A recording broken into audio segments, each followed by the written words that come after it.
Hello, bookworms, to Tibra's Den. My name is Whitney, and I have another ABC challenge video for you. Of course, we're still doing the author challenge.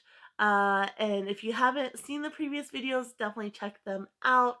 There should be three. I might combine this clip with the last clip when I just kind of did a reading update because I had finished reading my author for B and C, and so I kind of did an update on that. Can't remember how long that video is or how long this one will be, so this might be a standalone video, or it might combine with that one. I don't know yet, but yeah, I've been having so much fun with this challenge. So basically, at the time of filming this, it's a couple weeks before Thanksgiving, and I had my husband kind of do a homemade advent calendar for me. I really wanted one that was very book based, and the ones that I found were either really expensive because they actually had books in them, or they weren't very awe inspiring. Like it was more like bookmarks and such, which are fun, but just wasn't what I was really looking for. I kind of wanted a combination or like little trinkets that went along with different books, and I didn't look very hard, but I just couldn't find any in the price that I was willing to pay. And so we ended up going to the thrift store, and he got me 25 books to open. So, of course, there's one for every day leading up to Christmas, and then I'll be opening one on Christmas. That one has like a little special touch to it, and I actually have them sitting right here beside me. So I do want to announce that video I'm not planning on uploading it. I'm planning on just filming each time I open a book, and then I'll upload it either the week before New Year's or as a New Year's special or something like that.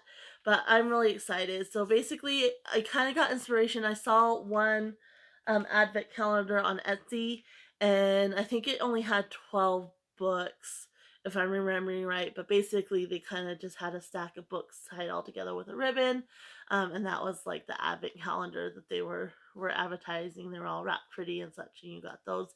And you got to open a book. So I wanted something like that where it was actually books I was opening. And so I had my husband and his sister helped, which thank you to them both. And so basically they went and they found 25 books. He said they didn't really read any of the like synopsis or anything. They kind of chose books that had interesting covers to them. And then they did say there's kind of a few like joke books in there as well. So basically, they just wrapped the books. I got in some little tags, and they put the so like this one's for the 14th. And then I got little chocolate to go along with it. So I'll get a little chocolate each day as well. And I'm so excited for this. Like, you have no idea. My husband was kind of joking because it took him a while to wrap all 25 books. And he was kind of joking about that. And so I got different wrapping papers just to make it a little bit more interesting, which I think is, like I said, this is gonna be so much fun. You know, some bigger books in there as well. And then this is the other wrapping paper, the little snowman, which I love. And then the book for the 25th is kind of buried, but it has like a little frog stuffed animal as well. And so this was a pretty affordable way to do this. If you're interested in doing something similar for like a book lover, especially if you have a kid who really enjoys books, I think this is a fun way. You don't have to spend a lot like on like actual advent calendars. You can kind of make your own, which is a lot of fun. And so just, like I said, we just went to the thrift store and they picked it out. I think, all together, the wrapping paper, like what, $7 for a pack of four or something. I did get some tape because we needed that in general. And the little coins were 99 cents each. I got three of those. The froggy was like $3. So, pretty affordable way to do that. And then, of course, like I said, I got my ABC challenge books. So now that we're done with that, definitely watch out for that video. If you're not already, do subscribe. Hit the bell notification so you don't miss out on that when it does come out. Like I said, I'm really excited to be filming that all month long in December and then releasing that video. Like I said, it might be a New Year's special. I'm leaning towards. So And then we also do our regular series on this channel as well. So definitely check those out if you haven't already. We do a book of the month discussion every Monday. We do a weekly read every Wednesday. We do a throwback Thursday where I cover different books from my childhood, and that will eventually turn into a kids corner. And then we also do a series Saturday, where we read a different series. Right now, we're working our way through the Dresden Files, though I am kind of taking a little break from those for the moment. But I will get back into it probably after Thanksgiving. I got some things coming up. My family's coming, so let's go ahead and get into the authors here. So this is my author for the letter L, Elizabeth Lowell. Never read her, never heard of her, and it's called The Color of Death. My husband grabbed this one, and I really didn't look at any other authors with the last name of L because he grabbed this one. I read the synopsis and was like, I'm sold. So let me go ahead and read it for you guys real quick. It says, Kate Chandler has accepted a commission that will solidify her reputation as a world-class gem cutter. But during what should have been a simple transfer, 7 rare, priceless sapphires vanished without a trace, along with her courier, her brother Lee, who now, quite possibly, is dead. And suddenly Kate is on the run, pursued by federal agents who believe she's the criminal mastermind of a cunning bait and switch. Only Kate suspects the terrifying truth that she stumbled into a conspiracy of deceit, betrayal, and cold-blooded murder that goes far beyond a simple jewel heist. Getting Sam Groves, the FBI special agent who's her constant shadow, to trust her is the step in the right direction, but it may be too little and too late. In a bloody game where terror dictates her every move because a ruthless assassin has already received the order that Kate Chandler must die. So it sounds really interesting. Kind of a take on a lot of like the thriller books that you see on shelves and such. But I like kind of the premise of the jewel heist and sapphires and everything like that. So I'm excited for that one. Of course, I have a long way before I get there. I'm only on letter D, but still, I'm really excited for that one. And then for our letter M here, this one really caught my eye, and I didn't really look at any other authors with the last names that start with M. And this is by James Meek, and it's called The People's Act of Love. And this one, I mean, the cover just caught my attention for sure. And reading the synopsis. I didn't read it all the way through, but it definitely seemed like something that was really interesting. Let me go ahead and read it for you guys. It says a literary sensation acquired by 21 premier publishers around the world and met with a groundswell of praise from writers and critics. The People's Act of Love is a masterpiece of storytelling and a major literary achievement. In a remote Siberian village amid a lawless, unforgiving landscape lives Anna Petrovna, a beautiful, willfully self-reliant widowed mother. A mystical separatist Christian sect, a stranded regiment of restless Czech soldiers, and an eerie local shaman live nearby, all struggling against the elements and great social upheaval to maintain a fragile coexistence. Out of the woods trudged Samarin, an escapee from Russia's northernmost prison camp, with a terrifying, outlandish story to tell about his journey. Immediately apprehended, he is brought before the Czech regiment's megalomaniac captain Matula, but the stranger's appearance has caught the attention of others, including Anna Petrovna's. This stranger, his bizarre story, if it is to be believed, and the apparent murder of the local shaman quickly become a flashpoint for this village. Temperatures rise, alliances shift, and betrayals emerge. Written with a commanding historical authority and remarkable grace, The People's Act of Love is an epic of desire and sacrifice that leaves the reader utterly mesmerized until the final page. So, excuse my stumbling over words, but really excited for that one as well. I think this one is going to be one I'm going to really enjoy. This is probably one of my most anticipated ones out of this haul, so I'm excited for that. And then for N, for the life of me, I cannot find an author with the last name of N, which I did not expect to have problems with that letter. And my husband looked, my sister-in-law looked, and we just could not find an author with a last name N. So we ended up going with the first names. And as you guys know, if you've seen these videos before, um, there is a penalty if you can't find the author by the last name. There's some different options you can do, and one of them is going by the first name, and that comes with a one book penalty. So we got Natasha Preston and Nancy Starr. And so yeah, let me go ahead and read the synopsis. My husband found both of these actually, so um, he had a good eye. And this one, I've never used Wattpad, but apparently this author's big on there. So, but it says, Lily? My stomach dropped as a tall, dark haired man stepped into view. Had he been hiding between the trees? No, sorry. Gulping, I took a step back. I'm not Lily. He shook his head, a satisfied grin on his face. No, you are Lily. So I'm Summer. You have the wrong person, you utter freak. I could hear my pulse crashing in my ears. How stupid given my real name. He continued to stare at me, smiling. It made me feel sick. You are Lily, he repeated.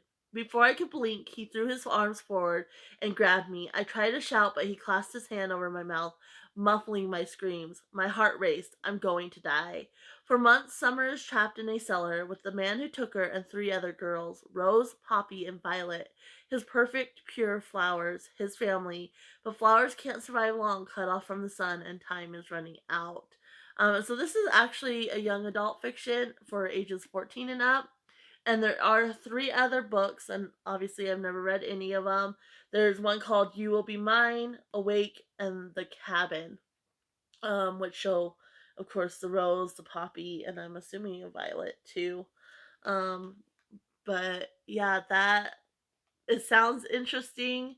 It sounds like it's just gonna be like a fast paced, kind of enjoyable read. So we'll see what I think about that. And then I love the cover on this one by Nancy Starr. It's called Buried Lives. And I love that creepy house and the bike and everything. So it says, as the secrets of past start to surface, the terror of the present begins. The more she remembers, the closer she comes to the horrible secret in her past and to the evil lurking in her future. All Joy really knows about her past is that her beloved brother, Buddy, was kidnapped when they were both very young. Now the terrifying truth is slowly creeping into Joy's seemingly perfect life. The questions about her childhood are starting to be answered, but the memories bring only fear of what she is yet to discover. As dark days follow eerie nights, Joy is swept back into a past more terrible than she had dared to imagine and plunged into an abyss of suffocating dread. She knows she has to escape somehow from this unnamed terror, but by the time she uncovers the deadly secret and recognizes the mortal evil that has invaded her home, it may be too late. So, sounds like a fun one too, and it's nice and short, which I like that as well. And so this one may be one that a lot of you are familiar with, but I have never read this author and I have never read this book, even though I've heard it talked about before. And that is 1984 by George Orwell. So this cover is stunning, by the way. I love just all white with the blue eye. Like, I think that is very eye catching, very simple, but definitely draws you in. Um, so, for those of you who aren't familiar with the book, like I'm not, it says the year 1984 has come and gone, but George Orwell's prophetic, nightmarish vision in 1949 of the world we were becoming is timelier than ever. 1984 is still the great modern classic of negative utopia, a startling, original, and haunting novel that creates an imaginary world that is completely convincing. From the first sentence to the last four words, no one can deny the novel's hold on the imaginations of whole generations or the power of its admonitions, a power that seems to grow, not lessen, with the passage of time. And this one also has um, an afterword by Eric Fromm. So, really excited to read that one and add it in. And then this one is kind of funny. Um, I'm not entirely sure how to pronounce the author's name, so I'm so sorry if I mess this up, but it's by Kalana, I would say. Um, Price, and it's called Grave Witch, and it's apparently an Alex Craft novel. So there's obviously more that go along with this. And right now, of course, we're reading Obsidian Butterfly for our book of the month, and then also going through the Dresden Files. So this one definitely has a strong correlation as far as theme goes with both those books. So I'm going to be interested to see, how it compares to those. And again, my husband spotted this one. There was definitely a lot of P's to choose from, but he spotted this one, and I do love me a good supernatural book. So it says, Grave Witch Alex Craft can speak to the dead, but that doesn't mean she likes what they have to say. As a private investigator and consultant for the police, Alex Craft has seen a lot of dark magic, but even though she's on good terms with Death himself, who happens to look fantastic in jeans, nothing has prepared her for her latest case. Alex is investigating a high profile murder where she's attacked by a shade she's raising, which should be impossible. To top off her day, someone makes a serious attempt on her life, but Death saves her. Guess he likes having her around. To solve this case, Alex will have to team up with the tough homicide detective Fallon Andrews. Fallon seems to be hiding something, though he's certainly not his dislike of Alex. But Alex knows she needs his help to navigate the tangle webs of mortal and paranormal politics, and to track down a killer who wields a magic so malevolent it may cost Alex her life and her soul. So, sounds interesting, the premise, but like I said, reading the other two authors, it's gonna be hard not to compare this one to them. So we'll see if I like that. If you've ever read her, let me know. And then the last one is one of the reasons I got so many books is because I saw this one on the shelf. And kind of a little funny story. So I was perusing the shelves and there was a guy and he was obviously looking to, and you can tell he was kind of getting impatient. So I kept moving down and then I kind of looped back around, but I saw this one and the guy was there and I kind of grabbed it and ended up putting it back because I think I was only on, I think I just grabbed M and was looking for N. And my husband said something and distracted me, so I kind of put it back. Well, we once we got to Q, I was like, I have to get Q. It's gonna be a hard letter. And I went back and looked. The guy had left by that time, and I was looking for it, and it was not in the area where I knew it was supposed to be. And I didn't really retain anything about it other than the last name of Quinn, and that it was a hardback copy. And so we're looking. I swear the guy must have moved it. Like I think he was just annoyed, and so he moved it because he heard me saying like, "Oh, here's Q," and ended up putting on the very bottom shelf. So like I almost missed it, but I was scanning shelf by shelf at that point because I was like, Q's gonna be so hard. Like I need to find this book. Yeah, it was on the bottom shelf, which I know for a fact was not where it was. Like I had put it up. So I don't know if he did it on purpose or maybe he's like, oh, Q, and like looked at it or what. But I think he might have done it on purpose because I was annoying him. I was just like, I'm just trying to have some fun and find some letters, some new authors. So, and I wasn't being rude. Like I was making sure I was moving along. So I wasn't just standing there blocking his way. But I guess he didn't like that. So anyway, this one's called Regrets Only, and it's a novel by Sally Quinn. Obviously didn't really have a choice. This is not one I would tend to gravitate to, so I really do hope I enjoy it because it sounds like it's kind of like politically based. So we'll see if I enjoy it or not, and it's quite thick as well. So let's read the synopsis. It says, "This is the Washington novel. Regrets Only takes the reader inside the most powerful institutions in the capital, from the White House to the Georgetown salons, from the newsroom of the most powerful daily newspaper to the bedroom of the Vice President of the United States, and ultimately to his wife's secret hideaway in the executive office building, where she entertains the Washington bureau chief of the powerful news magazine Weekly. Regrets Only is the story of two exciting and passionate women, Allison Sterling and Sarah Adabel Gray. One a blonde, beautiful, successful reporter for the Daily, the other the ravishing auburn hair wife of the vice president. and of the two women, and of two men, sorry, Desmond Shaw and William Roswell Gray III, one the weekly bureau chief, the other the vice president, soon to be president, of the United States. These four magnetic people are locked in a shifting relationship that threatens the reputations of their prospective journals and ultimately the prestige of the presidency itself. Throughout the intoxicating and suspenseful novel, Quinn brings her characters together in passionate love and conflict in a series of satirical and hilarious scenes from inside Washington life, a world she knows better than anyone. Sally Quinn was for many years a political reporter for the Washington Post, famous for her coverage of the social scene as well as national politics. Quinn was also co-anchor of the CBS Morning News, an experience she described in We're Going to Make You a Star. She lives in Washington, D.C. with her son Quinn and husband Benjamin C. Bradley, executive editor of the Washington Post. So, yeah, definitely, like I said, obviously has strong political ties in her own experience. Um, and then the story itself. So we'll see if I enjoy this. I'm not familiar with her at all, but I'm not surprised about that. If you've ever read her or read this book, definitely let me know your thoughts in the comments below. But still excited to have found Q because I was really worried about that one.